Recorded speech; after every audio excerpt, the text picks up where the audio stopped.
Shalom. All praises to Yahweh, Hashem Yeshua, Hashem Kodesh. Double honors unto the apostles and elders of JMS, or the true leaders of Israel today.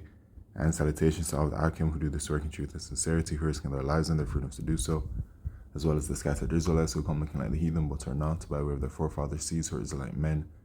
The true name of the Most High is Yahweh, and his son's name is Yahushai. And the Lord's holy chosen people are the so-called Negroes, Latinos, and Native Americans, as we're the ones who suffer under the curses in the book of Deuteronomy. My name is Yakale, and I'm from the JMS Jamaica Kingston camp. And this video is about the Mark of the Beast prophecy, which is a microchip, with a focus on the central bank digital currencies. Alright, so the central bank digital currencies are being developed because the way to pay will be digitally. Alright, currently, the elite of Esau, Edom, the so-called white man, the rulers of this current kingdom, they are getting rid of the current payment system by way of fiat currency, and they are transitioning to the central bank digital currencies over time. All right. And that is because the microchip is going to be the new way to pay. And that new way to pay is digitally. In Revelation chapter 13 and verse 16, it says, "And he causeth all, both small and great, rich and poor, free and bond, to receive a mark in their right hand or in their foreheads, and that no man might buy or sell, save he that had the mark or the name of the beast or the number of his name." So you won't be able to buy or sell unless you have the mark of the beast. And the mark of the beast is that microchip, which when you go to the word mark in G5480, it says the charagma, right? And the charagma is the literal microchip. And then you have the Karax at G5482, which is the device used to implant the microchip into people. All right. And then you have the Grapho, which talks about to write with reference to the form of the letters on a tablet, parchment, paper, or other material. All right. So there will be information that is stored, right? Because it says write down to record. So things will be recorded onto it. And that's going to be everything about your life. All right. And that's why you have the creation of these digital identification systems, right? Which goes hand in hand with what's going on. Because this microchip is going to be an all-for-one use. Okay, right here from Google, I quickly did a search of RFID microchip uses, all right? And you can see from the images here that it not only will have one thing, such as the payment parts of it, but it will have many, okay? So right here you can see that there's the image of the microchip, and right there you can see the identification, just like what we have the physical identification cards, right? And then you see the credit cards down there, and then you see like a key to the house, a key to the door. You see a heart, so you know what that represents, okay? And then you see a Wi-Fi signal, right? In this image right here, the same thing. What it's showing is like the microchip is a key to opening up your laptop, your car, your phone, your house, okay? So that's their intended purpose. It's going to be used for everything, okay? And all for one use, and it's all going to be by way of technology. It's all going to be by use of what's this? How the microchip works. The chip allows the person to pay for items. You see the first thing, man, and this is from the USA Today. You know, this is the spirit of Yahweh Shemishai showing, okay? Because the first thing it says, the chip allows the person to pay for items. You could have said access their building and their computers first, but it says pay for their items. And that's through the spirit, man, if you can see it. All right, because that's the main focus of the prophecy. Yeah, there are other parts of it that the microchip is going to be intended to be used for, but the main part is that buying and selling of use of the microchip, right? And that's from the USA Today. And then as well, there's another one here from Fox 10 that did a video. Microchip implant lets you pay with your hand. All right, so this is where it's heading towards. And so how are you going to pay with your hand? Once again, it's because the system is going to become digital, and so they need to create a system to facilitate that, which are these central bank digital currencies. Okay, so at the bank, you'll have your account, and it will be the central bank digital currency, and that central bank digital currency will be linked to your microchip, just like how it's linked to your cards right now. When you go to the store, you have your card, and your card is linked to your bank account. It's the same concept. It's just going to be in the form of a microchip. Okay, so the central bank digital currencies, Cointelegraph.com has a very good summary of exactly what it is. A central bank digital currency, or CBDC, is a digital version of a region's fiat currency put out by the region's monetary authority. CBDCs gained a significant spotlight in 2020. What else happened in 2020? Okay, it's all in the works, with numerous countries expressing interest in their own versions of the asset type. How convenient.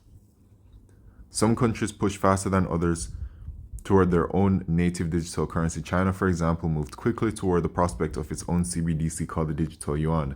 And, I first found an article regarding China that I didn't even know was going on. So we'll get to that. That goes to show you how far and how quickly this thing is developing, by the way. The Bahamas burst on the central bank digital currency market in 2020 with the first CBDC, called the Sand Dollar. The country's CBDC is a national digital currency for the region, holding the same value as the Bahamian dollar, right? A one-to-one value. CBDCs differ from crypto-native stablecoins put out by crypto industry entities. Such stablecoins aim to track the value of underlying assets such as the US dollar. Although the stablecoins themselves are not official regional currencies and are not often overseen by companies, right? Because the main purpose is these central bank digital currencies, okay? The new payment system, right? So I mentioned China, so I'll go to that first, all right? Because China's been developing. They've had their wholesale central bank digital currency and have done many different pilots, okay? Let's see. Here it is. The Chinese digital yuan CBDC used for first time to settle cross-border oil deal. Now this is rather major, all right, because the central bank digital currency has literally been used, so it's active, it's in motion to settle a cross-border. Cross-border means an international payment, or international deal rather, oil deal. So CBDC and de-dollarization saw major strides last week with the 1 million barrel deal on the Shanghai Petroleum and Natural Gas Exchange. Okay, and keep in mind the de-dollarization as well. Things that are being done to weaken the US dollar. Okay, so the US dollar is the #1 currency in the world, right? But when the dollar is being de-dollarized, okay, and other currencies are becoming stronger, and those currencies are becoming stronger due to the central bank digital currency uses from these other countries, what do you think is going to happen? It will make America believe and say, well, our position is weaker due to these reasonings, due to these central bank digital currencies developed by other countries. We must do it. And when it is that they had their committee as several weeks ago about if they need to push towards a central bank digital currency or not, I'm talking about America. This is one of the main reasons they use as to why they need to, because the competition is doing it and they're feeling left behind and it's affecting them, okay? And not just feeling, but being left behind. The digital yuan has been used for the first time to settle an oil transaction, the Shanghai Petroleum and Natural Gas Exchange announced. PetroChina International bought 1 million barrels of crude on October 19th using their central bank digital currency. The transaction was a response to a call by the Shanghai Municipal Party Committee, a municipal government, to apply the Chinese central bank digital currency, also referred to as the eCNY, to international trade. The exchange said it is another major step forward for the digital yuan. The seller and the price in the transaction were not disclosed. Very convenient as well. So who bought this? Or who rather was the person or entity that did this transaction, this oil transaction, accepting the digital yuan, and they won't disclose the person? It's most likely the wicked elite of Esau Edom doing whatever they need to do to continue piloting this system. That's what they're doing right now. If you can't see it, you can't see it. But literally what they're doing right now is that they're using the digital yuan to test their system. Which means that once they've done their tests with the digital yuan, they can really see how it's working throughout with that. And so then how it can work throughout the rest of the world. Because if it works for one, it will work for the rest. We're very close to the end of this kingdom, man. Okay? The crude oil deals also marks an overall major step in the use of the yuan on the international market and in the global movement toward de-dollarization. In the first 3 quarters of 2023, the use of the yuan in cross-border settlements was up 35% year on year, reaching 1.39 trillion. So here we go. De-dollarization daily, petrodollar shock. Shanghai Oil Gas Exchange settles first cross-border trade in the digital Chinese dollar. Digital yuan is a game changer, right? America's position is being threatened, and America will act accordingly soon. Okay? Because we'll go back to it. There was an article that came out a few days ago that says Wells Fargo says an American CBDC could be designed, approved, and launched in 3 to 5 years, right? But it can happen sooner than that. But this article also lets you know that it's in the works. And it has to be in the works because the microchip has to come out. So all of these countries have to be a part of the system, okay? But it could come sooner because America would feel her position is threatened. The yuan was first used for a liquefied natural gas purchased on SHPGX in March when the French Total Energies agreed to sell LNG. Okay, it says the second LNG deal in yuan occurred last week between CNOOC and French Engie. Those transactions did not involve digital yuan. Okay, so it is an unknown buyer that did this trade accepting the digital yuan. Okay. Let's see here. Also on October 19th, First Abu Dhabi Bank announced that it has signed an agreement on digital currency with the Bank of China, the state-owned commercial bank at the Third Belt and Road Forum for International Cooperation, which had ended the day before. China and the United Arab Emirates, of which Abu Dhabi is part, are participants in the M-Bridge platform to support cross-border transactions with CBDC. M-Bridge intends to launch as a minimum viable product next year. Abu Dhabi signed an agreement with India in August to settle deals in rupees. Okay, cool. So you can see how it's all moving along, right? It really is. It's great to see. Okay, so brought those two out. All right, and then something else is going on with central bank digital currencies. This was today, 4 hours ago. Visa trials tokenized deposits with HSBC using CBDC for interbank settlement. So let's tap into this.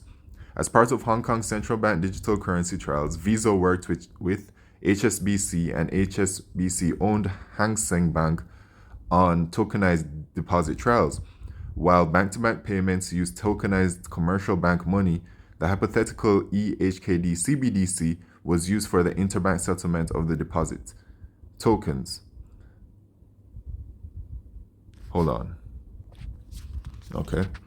The two use cases in the experiment were for high-value property payments and for the settlement of credit card transactions between the acquiring bank and the merchant, particularly in real estate. Example, blockchain enables atomic settlement where the payment and the asset both happen simultaneously. This reduces settlement risk. Otherwise, someone can pay for the real estate, but the transfer of the property title might not occur simultaneously. Additionally, in Hong Kong, there are transaction limits for using the faster payment system. The typical consumer limit is around Okay, so there is something here. Oh, actually, let's just read it.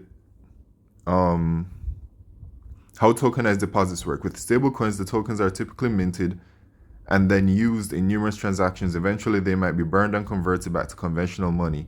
In contrast with interbank tokenized deposit payments, theoretically, every transaction involves two parts, the minting and burning of tokens plus the interbank settlement. That interbank settlement can happen once a day, which creates some risk if a bank is not so stable, or it's possible to do the interbank leg in real time. The real time aspect is when the HKD trial tested, it involved burning tokenized deposits on the sending bank's blockchain and minting the money on the recipient's bank's ledger. At the same time, the interbank amount is settled by a real-time central bank digital currency transfer. So what this is saying, in other words, is that using the central bank digital currency, well, that's how I'm interpreting it, is the better route, which is what they are suggesting to the world, that this new payment system, which involves central bank digital currencies, will be more efficient overall compared to the current system in place. Okay, they're going to give a justification for it, and then they're going to link it to the microchip. And then things will be in a very chaotic state where people are going to be willing to take the microchip. Okay? What makes a good digital currency? Meanwhile, Visa's Stuart Smith, who heads product development for tokenized deposits and CBDC, outlined what makes a good digital currency. Talking during today's Hong Kong FinTech Week, he said the two standout use cases for digital currencies are cross-border payments and delivery versus payment, right? Which that is what I read in the article before, that there was a cross-border payment for oil using the digital yuan.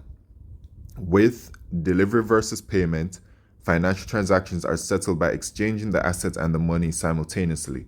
So it just happens just like that, as opposed to maybe money coming in from one person and the other person not seeing the assets or receiving the assets immediately. All right, this is saying that it's instantaneous. This avoids any risk settlement where one transaction party could end up out of the pocket, right? For digital assets to achieve adoption, there are a few things they need. This could be CBDC or tokenized deposit, right? So they're just saying it's the better way, right? It's all in the works, okay? And that's really it for today regarding central bank digital currencies and what's going on. Right here from Cointelegraph, they just showed their most recent ones. Even right here under the ideal, under central bank digital currencies, because it is linked to it as well, or will be, because you have to be identified digitally as well, right? Because your digital identity is going to be connected to your payment identity, which is at these banks, right? So it has to be. Kenya to introduce digital IDs for citizens by year end, right? So if you're interested, keeping up, you look at these things. Hong Kong advances CBDC pilots bringing eHKD trials to phase 2. The Fed BOE officials share continuing interest in CBDCs. The Fed. It's interesting. Hold on. Very, very cool. Okay, so here the Fed BOE officials share continuing interest in CBDC's stablecoin regulation. And this just verifies what I said earlier regarding America. The Federal Reserve Board continues to research a central bank digital currency. This is talking about the American dollar, or at least adjacent technologies. The Fed's research is currently focused on end-to-end system architecture such as ledgers and tokenization and custody models for an intermediated CBDC, Barr said in Washington.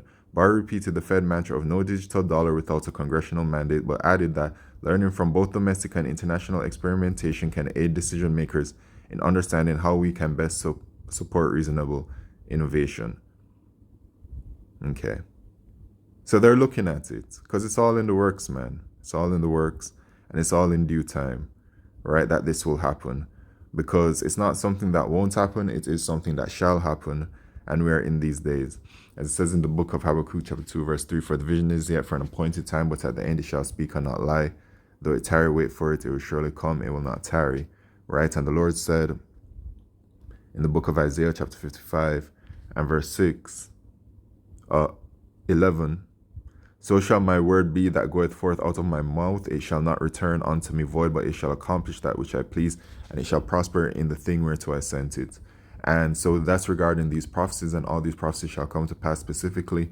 Especially what we're looking towards right now is the mark of the beast prophecy, which is that microchip. And right now we're seeing the development of it all, and it's something that's gradually happening. Things just don't happen overnight. But these are signs of letting you know that we are at the end. So rejoice and watch and see and repent. So with that, all praises to Yahweh, Shemishai, Bashmakal Kodesh. Shalom.